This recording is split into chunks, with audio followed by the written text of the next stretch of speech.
Saan naman yung waiter na yan? Tagal-tagal. Kanina pa ako nag-aantay.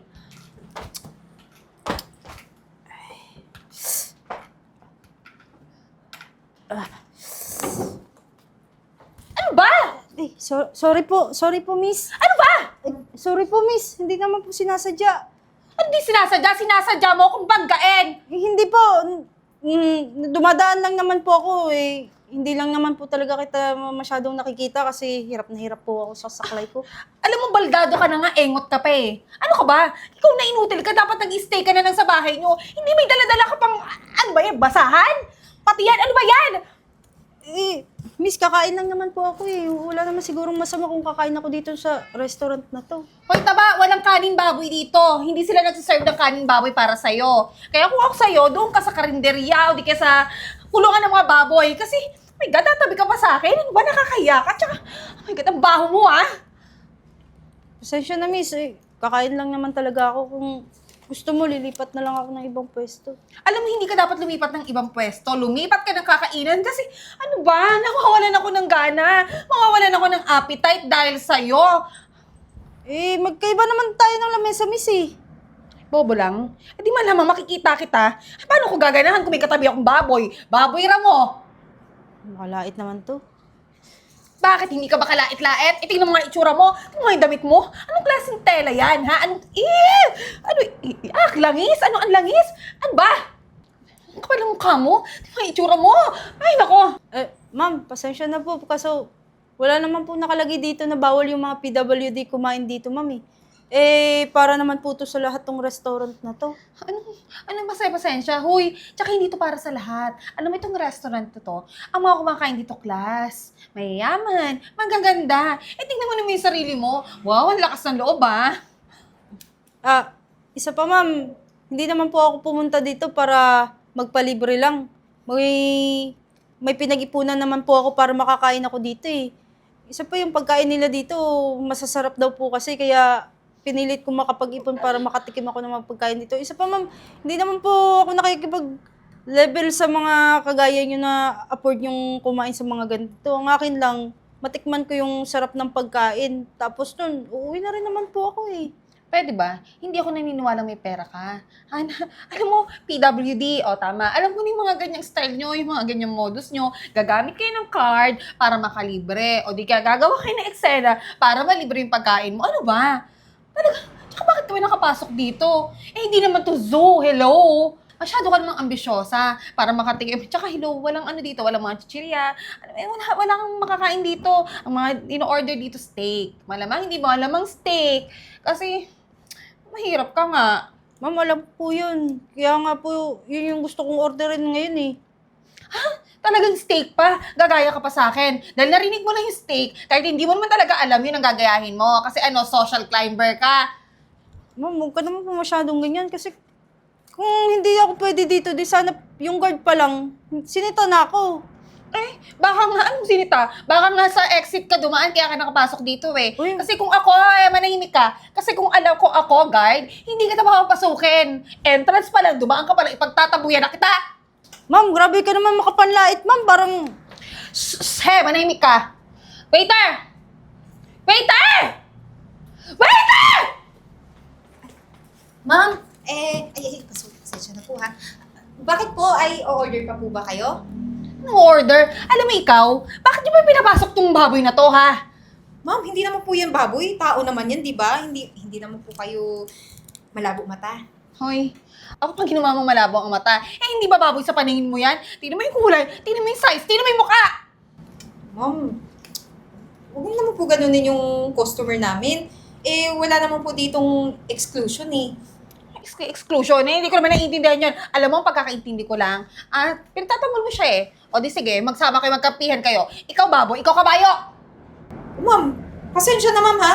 Pero hindi naman maganda yung mga sinasabi mo. Okay na lang kung ako na lang laitin mo kaysa dito sa customer namin. Tsaka mukha namang magbabayad siya. Hindi naman siguro siya pupunta dito kung walang pambayad dito. Uy, hindi kita nilalait. Hindi ko kayo nilalait. Compliment yun. Ha, tanggapin nyo na mukha kang baboy at ikaw, mukha kang kabayo. Eh, ma'am, pasensya na po ha. Eh, kung may i-order ka pa po, sabihin nyo na lang. Sasabihin ko na po sa kitchen para ma-prepare na. Tsaka, ito pa ha, tingnan mo ha, kung alam mo kung na-serve nyo na yung pagkain ko, sana hindi ko ito makakasabayan. Tatanga-tanga ka din eh. Ano, magkapatid ba kayo? Kaya pares kayong tanga, pares kayong inutil, pares kayong walang kwenta? Ma'am, pasensya na. Marami po kasing customer dun sa likod. Mas nauna po silang mag-order. Kaya una po namin silang inisikaso. Kaya konting pasensya, ma'am. So, pinaprioritize yung iba kaysa sa akin. Di ba regular customer ako dito? Alam mo, wag na lang pala. Hindi na lang ako o-order. Alam mo yung in-order ko? Siguro hindi ko na lang kakainin. Tsaka wala na ako ng gana eh. Ma'am, teka lang po. Parating na po yung order nyo. Kailangan nyo po yung bayaran. Ha? Babayaran? Ba't ko babayaran? Nawala na nga ako ng gana. Kasi may kasabayan akong baboy at may nasarap akong mga tanga. Pwede nyo na po i-take out eh. Bayaran nyo na lang sa counter. Ano ba magaling ka pa? Take out? Sino pa kakainin ko doon eh? Wala naman kaming baboy. Nakakain ng kaning baboy doon. Di ba? Tanga-tanga. Ma'am, pasensya na po dun sa customer namin ha. Talagang normal lang yun na may mga customer na ganun. Okay lang yun. Mukha namang nagalit talaga siya kasi nasagi ko lang konti eh. Hayaan mo na yun. Ano po bang order nyo? Aside doon sa ID nyo na PWD kayo, dadagdagan ko pa po yung discount sa inyo para po konti na lang mabayaran nyo. Para din po makabawi naman ako sa ginawa ng customer na yun sa inyo. Talaga po ba? Seryoso po yan? Oo naman. Pero may pera naman po ako. Kahit wag yun na po dagdagan yung discount, okay lang po. Ay, wag na po kayo mag-alala. Ano pa bang order nyo para masabi ko na dun sa cook? Yung steak, di ba? Masarap daw po yun kasi dito. Tsaka isang halo-halo na rin po para malamig-lamigan naman po yung ulo ko. Ang sige init sa po. labas. So, isang halo-halo tsaka isang steak. Opo, O, sige po. Ano po ba? Rare or medium? medium rare lang po. Sige po. Noted. Teka lang, ma'am. Mukha namang talaga nakakaawa kayo. Kaya nalait kayo ng babaeng yun. Ano po bang trabaho nyo? May dala pa kayong bilao dito? Galing po kasi ako naglako ng mga kakanin.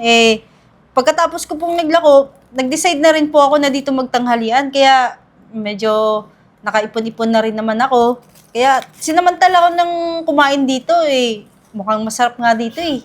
Totoo po yun. Talaga masarap dito na restaurant. Tsaka yung steak na sinasabi mo, best seller yun. So, ganito na lang po, ma'am. Kung interesado po kayo, kasi may nakita ako dun sa kabilang building. Dito lang, tabi ng restaurant na to. Opo. May nakapaskil po na hiring. Ay, pwede ba ako dun? Tumatanggap pa sila ng PWD dun? Naku, alam mo, ang alam ko, mabait yung may-ari ng company na yun. Tumatanggap yun kahit may kapansanan. Kung ganun, itatry ko yun. Para at least, hindi na ako masyadong naglalalakad dyan sa kalsada, kakalako. Oo naman. Tsaka kung tumatanggap ka naman ng nasa mababang position muna. Walang okay, problema okay. yun. Ang importante sa akin, trabaho rin. Pandagdag na rin yan. Yung kakanin ko, extra-extra ko na yun. Kung gusto mo, para matanggap ka, kasi parang urgent yata yung hiring nila. Pagkatapos mong kumain, pumunta ka doon sa building na sinasabi ko. Ang kailangan nila kasi, encoder. Marunong ka ba mag-type sa computer? May basic idea po ako sa computer, ma'am. Talagang kayang-kaya ko yun. Kaya huwag kayong mag-alala. Hindi po kayo mapapahiya sa akin. Ayun naman pala eh. O siya, sige. Asikasuhin ko na yung order mo, tapos kumain ka, tapos punta ka kaagad doon ha. Sige po. Thank you po Sige. Resume siguro, parang hindi naman Bibili na lang po ako ng biodata dyan sa labas. Pipil-upan ko na lang po yun. Isa pa, magpapapicture na lang din po ako. Total, may discount naman po ako. Yun na lang po yung gagamitin. O sige, yun na lang gawin mo. Sige po, thank you po. mauna ako ha. Okay po. Oh, baby.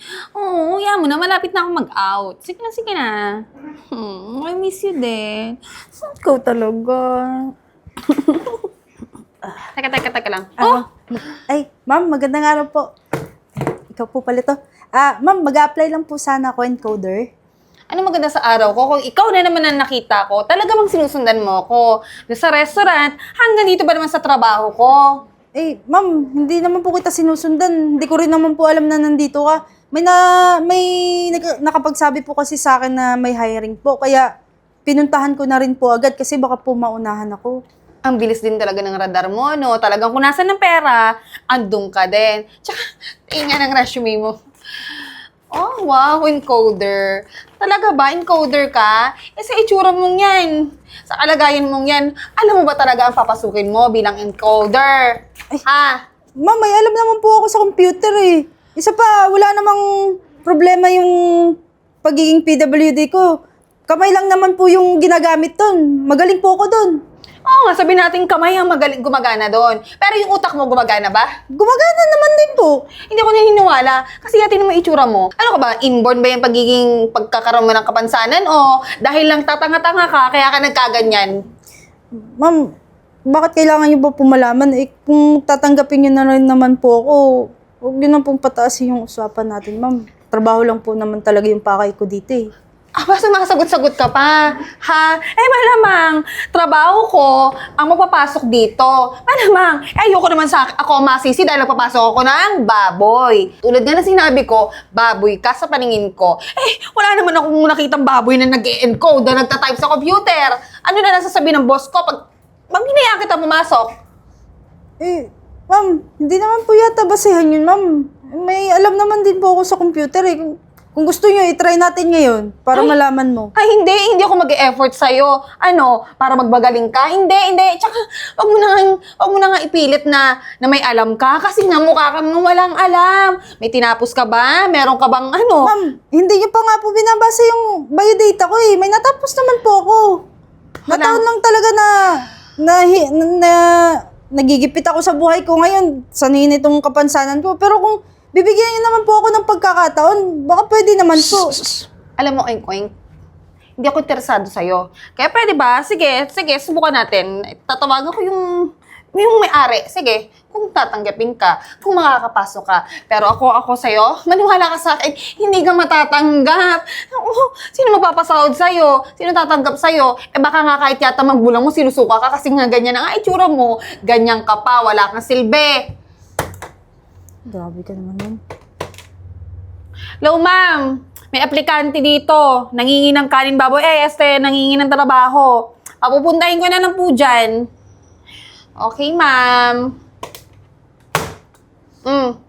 Ano, hatid pa kita. Sinuswerte. Punta na doon. Sige po, thank you po. Teka, baka sipain pa kita eh. Hi po, ma'am. May delivery po dun sa may-ari. Hindi ba naman ako minamalas, oh? Kanina may baboy, ngayon naman may kabayo. Ano ba? Ma'am, tumawag po kasi yung may-ari. Magpapadeliver lang daw po siya ng pansit malabon. Papasukin niyo na po ako, ma'am, para mabigay ko to sa kanya. Habang mainit pa, masarap to kainin. Ano bang nakakakita talaga ako ng pangit? Umiinit yung ulo ko, sumasakit yung ulo ko. Parang gusto ko manampal. Ma'am naman, wag niyo naman po gawin yun. Trabaho lang naman tong ginagawa ko rin. Alam mo, kanina may baboy dito na nagpainit ang ulo ko. Ngayon naman sinundan mo. Alam mo, kayo talaga, mga magkakadikit talaga kayo eh, no? Manghawa-hawa kayo ng ugali. Ay, yung customer po kanina doon, nandito na po pala siya. Ako po kasi nagsabi na may hiring dito. Oo, yung akala ko nga magkapatid kayo kasi paras kay pangit eh. Ikaw pala. Ikaw pala ang dahilan, kaya nandito yon, ha? Ikaw pala nagpapunta. Ikaw na nagbagaling, pinapunta mo dito, tama ba? Opo, ma'am. Tulong na rin yun kung makuha siya dito, di ba? Hindi na siya maglalako. Kung gusto mo sanang tulungan, sana nagbigay ka na ng abuloy. Hindi yun ang dadamay ka pa, nangi-stress pa kayo na ibang tao. Ha? Dapat ganun ang ginawa mo. Hindi yung kunasan, kayo mga pangit talaga, nakakainis. Sobra na po yung sinasabi mo. Buhay pa nga, bibigyan na ng abuloy. Ba't hindi ba? Mukhang madededong na yun eh. Hindi nga makalakad na maayos. Tsaka, nagpapanggap nga na encoder ko, no? Hindi malamang, kayo talaga. Pwede ba? Ma'am, sabi naman niya, may alam siyang basic sa computer. Ayun, pinatry ko. Talagang pinagtatanggol mo eh. Ano ba? Kung hindi kapatid, ano ba yun? Anak mo ba yun? Ha? Apo mo ba yun? Ha? Kung ipagtanggol mo, ano ba? Talagang nagpapainit ka ng ulo ko eh, no? Alika rito. Ma'am, bakit po? Saan niyo ako dadalhin, ma'am? Dadalhin kita sa amo ko. Total, pabida ka kayong dalawa. Para malintikan na din kayo. Alika, dalihan mo. Teka lang, dalihan mo. Okay naman. Pwede ka naman kitang i-hire dito as an encoder. Alam mo, natutuwa ako sa isang kagaya mo. Yung talagang nag-i-insist kang magtrabaho para sa sarili mo. Thank you po, mama. Kahit sabihin mong may kapansanan ka, hindi ka yung gaya ng ibang tao na aasa na lang. Kaya, walang problema sa akin kung may kapansanan ka. Eh, dito naman, ang gagana naman talaga yung kasipagan mo, yung pag-iisip mo sa gagawin mo. Okay lang yun. Maraming salamat po, mama. Binigyan niyo po talaga ako ng chance na makapagtrabaho dito sa company niyo kahit na nakikita yung may kapansanan akong dinadala. Oo, nakikitahan naman kita ng potensyal. Alam kong kayang-kaya mo naman kung ano yung in-applyan mo. Hayaan niyo po, ma'am. Gagawin ko po lahat para maging proud po kayo sa akin. Yun ang gusto kong marinig. Aray ko naman! Yan, diyan ka! Ay, ma'am. Eto kasi, yung pangit na yan, yung kabayo na yan, may daladalang damo. Ay, SLM, dala mo! Pansit, malabon po. May dala daw pong pansit. Sabi daw, para sa'yo yan, madam. Oo nga, order ko yun. Ay, naku, ma'am. Bakit naman kayo ma-order dyan sa mga pagkain nila? Alam niyo, ma'am, nung nagpunta ako sa restaurant nila, Diyos ko po, bukod sa napakabagal, inalok naman ako ng kaning baboy, di ba? Yun ang meron sila, specialty daw nila yon. Kaya hindi na ako umorder. Tsaka yan, ano ba, kapatid mo ba yan? Ay, hindi, apo daw po pa niya, kaya sobrang mo ipagtanggol, di ba? Ako, ma'am, kung na kayo umorder niyo, mamaya magkasakit pa kayo. Paano naman yung kumpanya niyo? Ano na yung mangyayari, di ba, madam? Hindi naman po yung totoo eh. Ang totoo niyan, nilait niya po to. Pinagtanggol ko lang kasi wala naman pong kasalanan. Tsaka yung order niyo, ma'am, natagalan po. Kasi may mas nauna pong nag-order sa inyo. Kaya sila po, inuna namin. Madam, huwag kayong nagpapaniwala dyan. Tsaka alam nyo, sobrang concern ko sa inyo. Kailan nyo ba ako papamanahan? Kailan nyo ba ako gagawing CEO? Napapagod na ako maging receptionist. Ay, nakakita ng mga pangit. May sa main door, may makikita kang ganyan ng itsura. Papangit ako, madam. Alam mo, pasalamat ka pa nga, receptionist ka dito eh. Malapit na kita tanggalin eh. Alam mo kung bakit? Yung pag-uugali mo, sobrang pangit. Kasi pangit ng pagmumukha mo. Madam, grabe ka naman kung may pangit dito. Sila lang, hindi ako. Alam mo Bakit kasi, naman ganyan? Kat, yung pangit, yung maganda, hindi nakikita sa panlabas lagi na kaanyuhan. Kagaya niyan, pulpa ka nga sa makeup. Kumusta naman ang ugali mo? Yun ang problema sa'yo. And for your information, yung sinasabi mong resto na madumi, walang katotohanan yung sinasabi mo. Yang nag-deliver na sinabunutan mo, yan ang may-ari ng resto na sinasabi mo. At yan yung nag-iisang anak ko. Naiintindihan mo ba? Kaya hindi ako kumakain ng maduming pagkain dahil alam ko kung paano niluto yon. Resto namin yon. Ay, shucks. Nagulat ako doon. Anak ko pala siya. Ay, hindi mo talaga alam? Hindi. Shucks, ulit. Nagulat talaga ako. Paano kung ikaw kaya sabunutan ko ngayon? Sa harapan ko, sinabunutan mo yung anak ko. Hindi. Roleplay lang namin yun. Di ba? Friends kami nga. Di ba? Magkaibigan tayo. Kaibigan ko yung anak mo, tropa ko yung magkainuman nga kami dyan sa kanto. Di ba? Wait, tumahimik ka. Hindi nga kita kilala eh. Receptionist ka lang dito, ilang taon na. Pero, tama si mama. Hindi nagbago yung ugali mo. Alam mo ba, sinusubukan ka lang niya talaga. Kasi, naniniwala siyang magbabago ka, pero hindi. Hanggang sa dumating na ako yung inapi mo, mabuti na lang hindi sinabi ni mama na anak niya ako. Kung hindi, siguro panay-sip-sip ka lang eh. Tsaka, yung panlalait mo, katulad mo, tinitingnan mo lang sa physical na anyo. Tsaka itong nilait mo, mas mataas pa pinag-aralan nito sa'yo. Ha? Nakatingin ka lang kasi sa panlabas ng kaanyuhan. Yung panlabas na kaanyuhan, nagagamot yan, nagagawa ng paraan. Pero yung masama daw na ugali, nakamantya na yan sa dugo mo, sa ugat mo. Ito pong anak nyo. Siya po yung nagpapunta sa akin talaga dito para mag-apply sa inyo. Ito namang isa, sobra naman po kumakpang lait. Galit na galit lagi.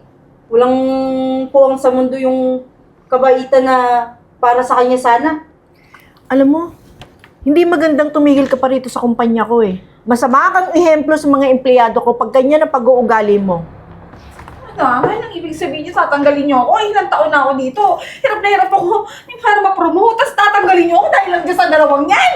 Hoy, huwag mong niyayan yan. Anak ko nga yan eh. Alam mo, Kat, pwede ba umalis ka na?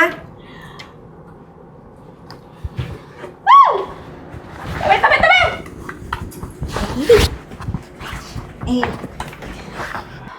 Ma, pasensya ka na sa nangyari ha. Hindi ko naman alam, hahantong pa sa ganitong sitwasyon yung kamalditahan ng babaeng yun. Okay na din. Ang dami nang nagsusumbong sa akin ng mga pag-uugali ni Kat. Ultimong mga janitor, yung mga bababang level na ano, talagang masyado na siyang namumuro sa akin. Nagutom ako masyado, anak. Eto nga Talagang po kailangan dinala ko na ng yung kainin paborito yan. Ma'am Eden po? Ma'am Eden, thank you po talaga ha. Kasi kung hindi po dahil sa inyo, malamang hindi ko to makukuha tong trabahong papasukan ko ngayon. Ma'am Gina, thank you po ha. Walang problema. Ako, wala yun. Tsaka talagang pinilit ko si mama na kunin ka dito. Alam mo na, kanina yung nakita kita tapos nilait ka pa nung babaeng yun. Naawa ko sa'yo eh. Kailangan mo talaga ng maayos na trabaho para din hindi ka laging naglalakad. Dala-dala yung saklay mo. Ma'am, pangako ko po sa inyo, hindi po kita ipapahiya dyan sa mama mo. Gagalingan ko po talaga yung trabaho ko para lalong bumilib yung mama niyo sa akin. At pati na rin po sa inyo kasi hindi kayo nagkamali na piliin ako dito. Ako, wala yun. Alam mo, ito si mama, gaya ng sinabi ko kanina, tumatanggap yan kahit may kapansanan. Wala yan dito sa amin yung mga discrimination, mga exclusion. Wala, natatanggapin basta gagawin lang talaga nila yung trabaho nila. At saka pag nakakitaan din ni mama na talagang maganda yung performance ng isang empleyado, talagang mapopromote talaga agad. Baka ikaw, next time, manager ka na. Ay, nako, hindi ko naman po yan pinapangarap pero sa tingin ko, kayang-kaya ko po talaga yung trabaho. Kayang-kaya talaga yan. O ano ma, kuha mo na ako ng plato para kumain ka na rin dito ng Ay, pansit. huwag na sige, po. sige. Uuwi na Sige. po ako. Ay, hindi. Hindi, Stay tikman ka mo dito. to. Tikman mo to. Ang sarap nito. Ay, Pag ang nakakahiya naman po kasi. iluto to ng anak ko. Talagang masarap. Kuha mo na ako ng plato, tsaka Special. tinidor, ha? Ah, sige, sige. Thank you po. Oy, taga lang. Taga lang, kaka-wash ko lang yan eh. Ay! Oh, bayaran mo na lang ako. Nilinisan ko na rin eh. Kat, ikaw yan? Ay, anong nangyari sa'yo? Di ba halata? Di ba agad ako pa din? Oh, bigyan mo ako ng 2,000 kasi nilinis ko yung ano. Ha, 2,000, overpricing ka naman. Pwede lang naman siguro kahit 20 lang eh. Wow, 20. Kahit ikaw bigyan ko ng 20, hindi mo tatanggapin eh. Grabe Grabe ka naman. Ikaw ang grabe. Bigyan mo akong pera. Anong pera pinagsasabi mo? Wala kang pera dito. Mukha nga mayaman ka na. May pakotsi-kotsi ka pa. Oo, ngayon. Buraot ka naman. Ano ngayon kung may kotse ako syempre, pinaghirapan ko to. O sige, wag mo na akong bigyan ng pera. Total, may pera ka nga. Pilay ka pa rin naman. Di ba? Oh, issue mo na naman itong pagiging pilay ko. Pero sa isyong to, tingnan mo anong nangyari sa buhay ko. Minaliit mo ako dati. Ano ka ngayon? Maganda pa rin. Saan banda? Basta maganda ako sabi ng mama ko. Ay, di mama mo nagsabi. Bahala ka na. Kano to, yabang-yabang mo. Kano mo Yabang. kung sino ka? Oh, ayan. Ano ka ngayon? Kaya sinasabi ko sa'yo, wala sa estado ng buhay yan. Wala sa kapansanan. Nasa pagsisikap ng tao yan. Kaya ikaw, huwag kang masyadong mapagmataas. Tingnan mo, kahit nandiyan ka na estado ng buhay, ugali mo, ang pangit pa rin. Sige na. Sorry na. Kung gusto mo na sorry. Ilang sorry ba gusto mo? Okay na sa akin yung isang sorry mo, pero yun naman sanang sincere. Pero mukhang hindi mo kaya yun eh. Sama kasi ng ugali mo. Hindi makaya ng aso. Kung grabe ka talaga kahit kailan. Ay, nako. Tingnan mo, nagagalit na naman tuloy ako. Sige na, sorry na. Pahingin na ng bariya. Kasi nagugutom na ako eh. Hindi naman ako sanay ng mahirap na sardinas lang kinakain. Magkakagalis na ako sa kakasardinas. Bakit mo, siguro na namiss ko na yung lasa ng steak. Ganun ba? Napapanaginip ako ng steak. Parang awa mo na. Bigyan mo na ako ng bariya. Gusto mo barya? Oo. Doon oh, doon. Humingi ka doon. Sa kabalang kanto. Wala akong bibigay sa'yo. Dapat pa. Bahala ka dyan.